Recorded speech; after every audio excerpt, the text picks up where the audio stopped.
অলি বলি। আল্লাহু আকবার।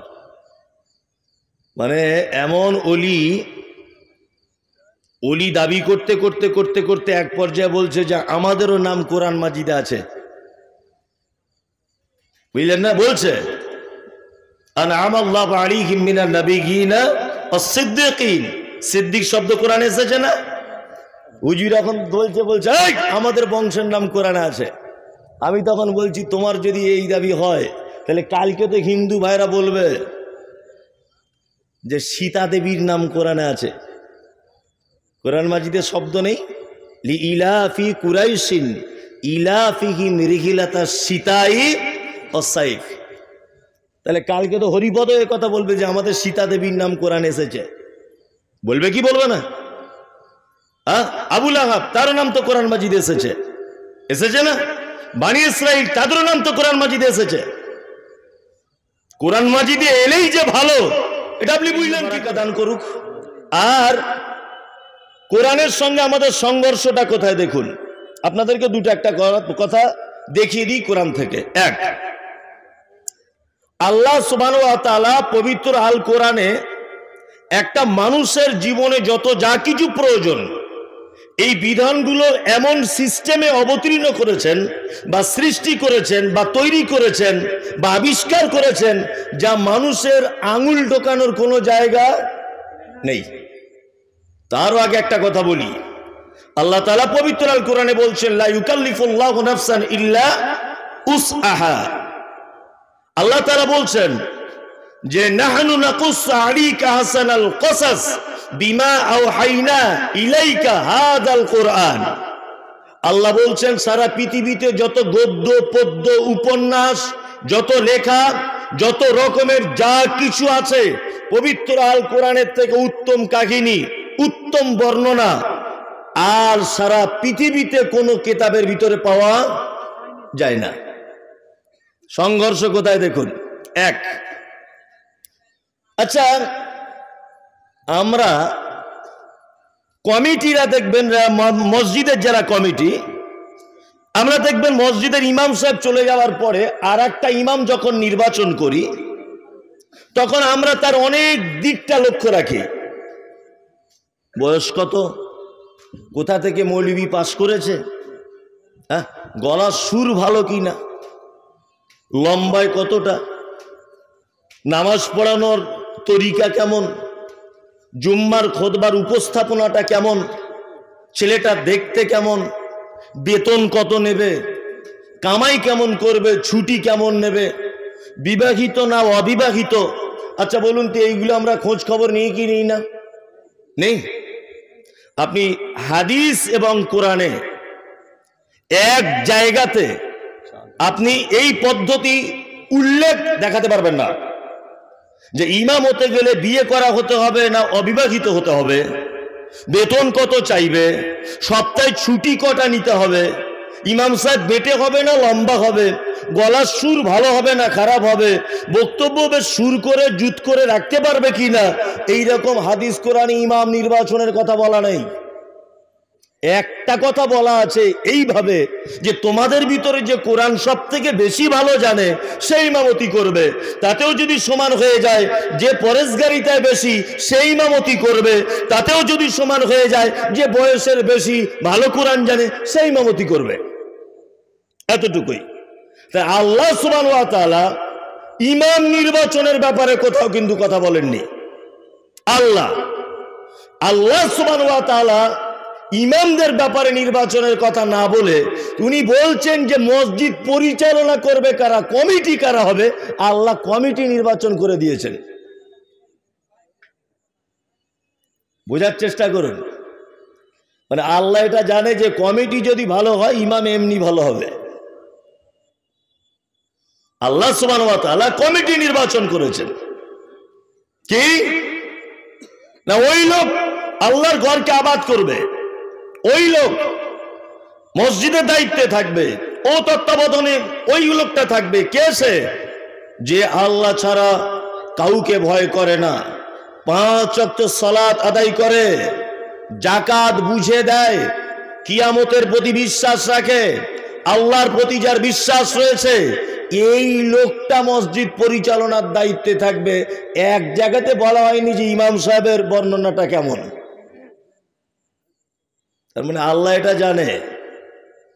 আমাদের গোটা সমাজটা কোরআন এবং হাদিসের বিপরীত দিকে চলছে। চলছে কি চলছে না? বলুন, চলছে কি চলছে না?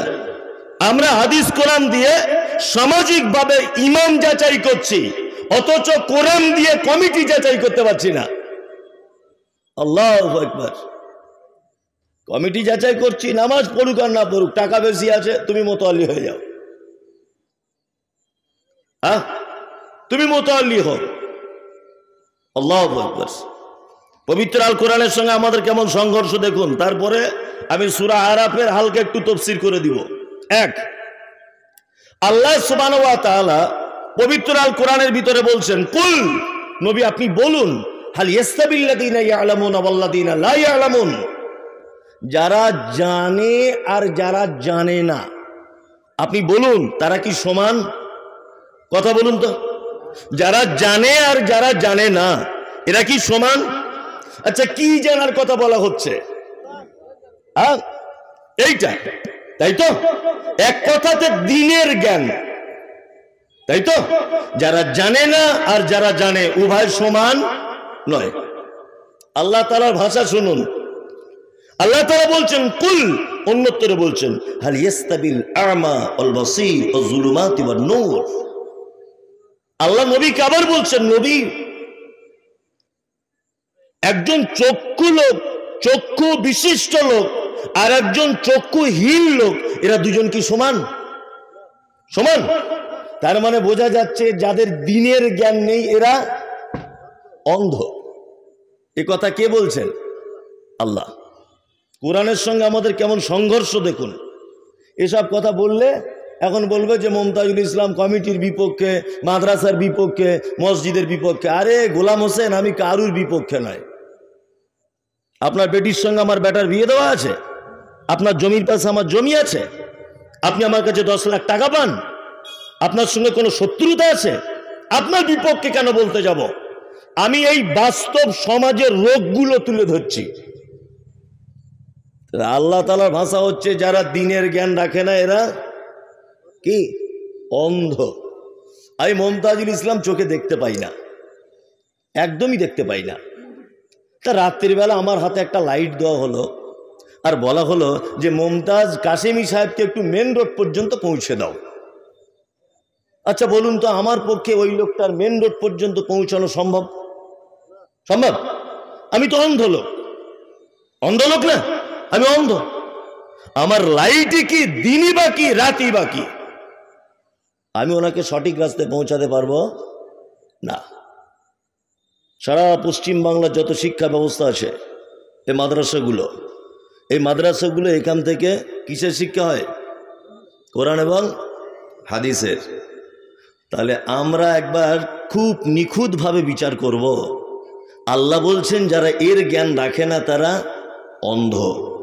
মাদ্রাসা মানে দ্বীনের আলো এখান থেকে ছড়ায়, তাই তো?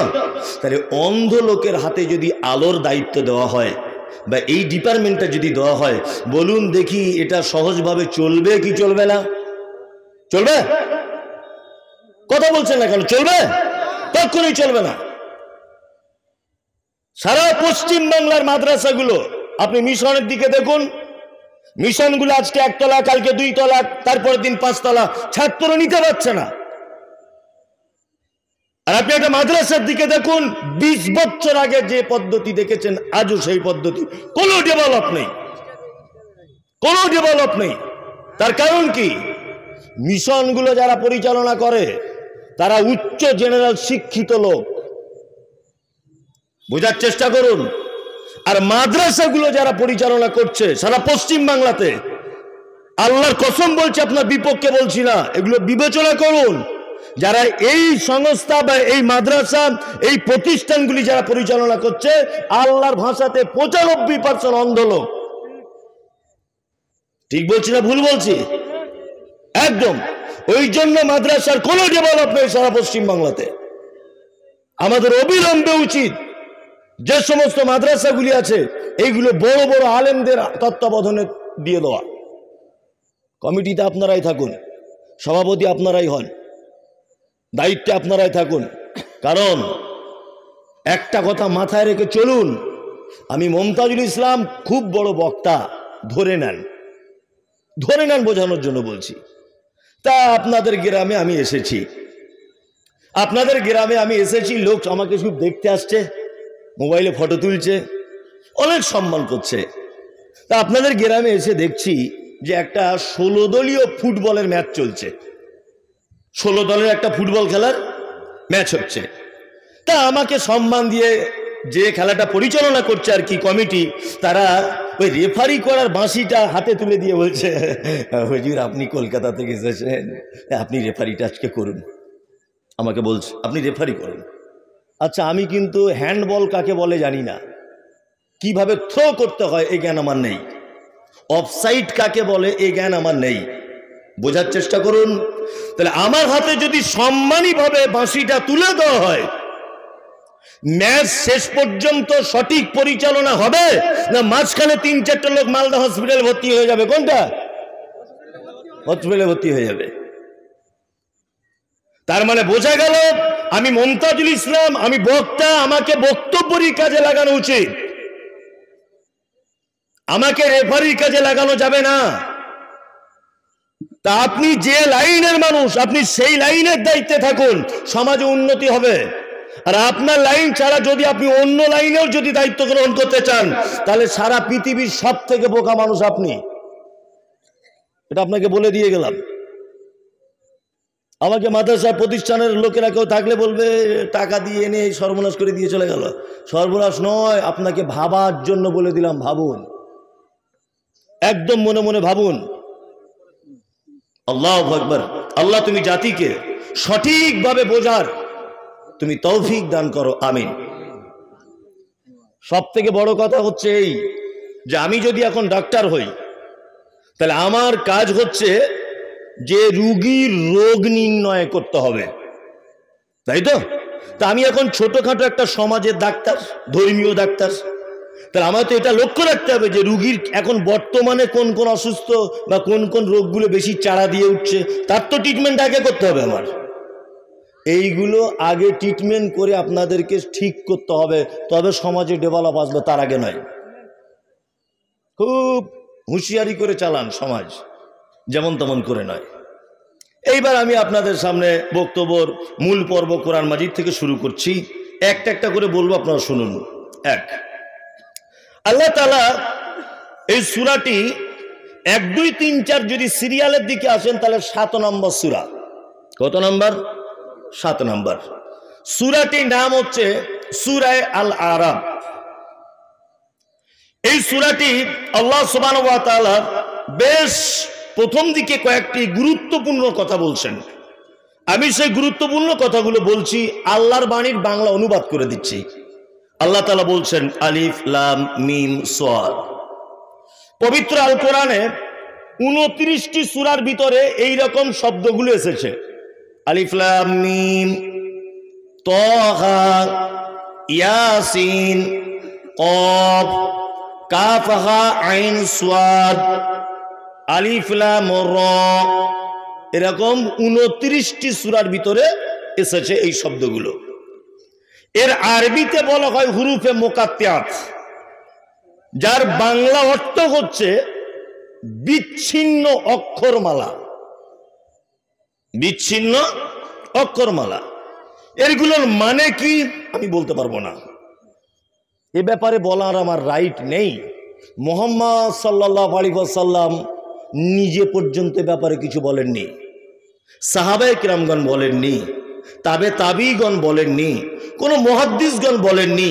তবে অনেকজন অনেক রকম ভাবে ব্যাখ্যা দিয়েছেন, যেগুলোর একটাও সঠিক নয়। এগুলো সঠিক নয়, এটা মাথায় রাখবেন। কিছু কিছু ব্যাখ্যাতে কেউ কেউ মতামত প্রকাশ করেছে, তবে ভেজালের জায়গায় আমি যাচ্ছি না। আল্লাহ তাআলা বলছেন কিতাবুন উনজিলা ইলাইকা ফালা ইয়াকুন ফি সাদরিকা হারাদুম মিনহু লিতুনজিরা বিহি ওয়া যিকরা লিল মুমিনিন। আল্লাহ তাআলা বলছেন, হে মুহাম্মদ সাল্লাল্লাহু আলাইহি ওয়াসাল্লাম, আপনার নিকট কোরআন অবতীর্ণ করা হয়েছে এই কারণে যে এটা আপনি মানুষের কাছে পৌঁছে দিবেন, আর পৌঁছানোর ফলে আপনার ভিতরে পৌঁছানোর জন্য যেন কোনো সংকীর্ণতা যেন কাজ না করে। কোরআন অবতীর্ণ করা হয়েছে কেন? মানুষের কাছে পৌঁছানোর জন্য, এটা নবীকে দায়িত্ব দেওয়া হচ্ছে। তারপরে আবার বলা হচ্ছে যে পবিত্র আল কোরআন এটা পৌঁছানোর ব্যাপারে আপনার মনে যেন কোনো সংকীর্ণতা যেন না থাকে, কোনো ভয় যেন না থাকে। আমি দেখেছি সারা পশ্চিম বাংলাতে বক্তা বক্তব্য রাখছে, সারা পশ্চিম বাংলায় বক্তব্য রাখার পরে দেখছি যে সব শ্রোতা লাস্ট পজিশনে প্রধান বক্তাকে সালাম করে চলে যাচ্ছে, তাই না? আর খুব সাব্বাস সাব্বাস করছে, আলহামদুলিল্লাহ আপনার মতো বক্তা হয় না। আমাদের ডেটটা দিতে হবে আপনার কাছে। খুব আপ্যায়ন, খুব শ্রদ্ধা, ভালোবাসা দেখাচ্ছে, দেখাচ্ছে না? দেখাচ্ছে। এবার আপনাকে একটা কথা বলছি, মনোযোগ দিয়ে শুনুন। আমাদের নবী মোহাম্মদ সাল্লাল্লাহু আলাইহি ওয়াসাল্লাম মক্কা থেকে মদিনায় চলে গিয়েছিলেন হিজরত করে। মক্কাতে ছিলেন 13টা বছর। 13টা বছর তিনি তাওহীদের দাওয়াত দিয়েছেন। 13 বছরের সাবজেক্ট ছিল তাওহীদ, শিরক, এইগুলো হচ্ছে মূল সাবজেক্ট। 13টা বছর, 13টা বছর দাওয়াত দেওয়ার পরে কোন একদিনকার ঘটনা, আল্লাহ নবী সাল্লাল্লাহু আলাইহি ওয়াসাল্লাম মিরাজে চলে গেছিলেন। মিরাজ থেকে ঘুরে এলেন, সমস্ত কিছু দেখা, রাস্তাতে অনেক ঘটনা আমি বলছি না। মিরাজ থেকে ফেরত এলেন, ফেরত আসার পরে কোন একটা পাহাড়ের উপরে সকালবেলাতে উঠলেন। পাহাড়ের উপরে উঠে বিভিন্ন গোত্রেদের নাম ধরে ধরে তিনি ডাকলেন। ডাকার ফলে বললেন একটা একটা লোককে, আবু জেহেল, আবু লাহাব, ওনাদের উদ্দেশ্যে বলছেন, বিভিন্ন গোত্রের উদ্দেশ্যে বলছেন, আমি যদি এখন তোমাদেরকে বলি পাহাড়ের অন্য আর এক কিনারায়, অন্য আর এক সাইডে কিছু শত্রু দল তোমাদের উপরে আক্রমণ করবে বলে উৎ পেতে বসে আছে, তোমরা কি এটা মানবে? বলছে মানবো না মানে? আপনি একদম সত্য কথা বলেন, জীবনে মিথ্যা কথা বলেন না। মানবো না মানে অবশ্যই মেনে নেব। তখন আল্লাহ নবী সাল্লাল্লাহু আলাইহি ওয়াসাল্লাম বলছেন, তাহলে এক কাজ করো, আমি গতকাল রাতের বেলা মিরাজে গিয়েছিলাম, এই এই এই এই ঘটনা, 360টা দেবদেবীর পূজা করছে, এগুলো ছেড়ে দাও, আল্লাহ সপ্তম আকাশের উপরে থাকেন। এতদিন পর্যন্ত মক্কার মাটিতে কোন রকমের অসুবিধা হয়নি, কোন রকমের থাকতে অসুবিধা হয়নি। অকথ্য ভাষায় গালিগালাজ দিয়েছে, কিন্তু দেশ ত্যাগ করতে হয়নি। যখনই তিনি কথা বলেছেন আল্লাহ সপ্তম আকাশের উপরে থাকে, তোমরা 360টা দেবদেবীর পূজা অর্চনা করা ছাড়ো, তখনই চরম পর্যায়ের বিরোধিতা পৌঁছে গিয়েছে। এক পর্যায়ে আল্লাহ নবী সাল্লাল্লাহু আলাইহি ওয়াসাল্লাম আবু বকরকে সঙ্গী করে মদিনার দিকে হিজরত করতে লাগলেন। আপনাকে এই কথা বোঝাতে চাইছি যে মুহাম্মদ সাল্লাল্লাহু আলাইহি ওয়াসাল্লাম মক্কাতে কারুর টাকা জোর করে লুট করে নিয়েছিলেন বলে মক্কা থেকে তাড়িয়ে দেওয়া হয়নি।